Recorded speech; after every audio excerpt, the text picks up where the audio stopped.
আল্লাহ বলে, বান্দা, আমার মতো দয়ালু মনিব থেকে কেড়ে তোরে আলাদা করে দিল।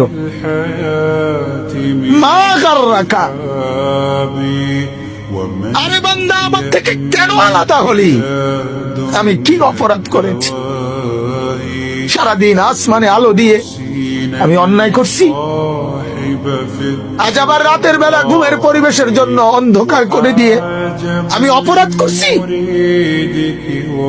মা গাররাক, এই যুবক, তোমার কাছে তোমার মালিক অপরাধ কি করছে বল না বেটা,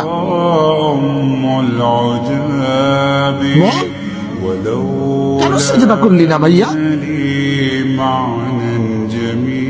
আল্লাহ তোমার কাছে কি অন্যায়টা করছে? কি অন্যায় কি না দিছে মালিক? মা গাররাকা বিরাব্বিকাল কারীম,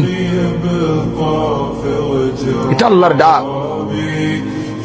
আল্লাহ বলেন, বান্দা, কে রে তোরে আমার থেকে আলাদা করলো?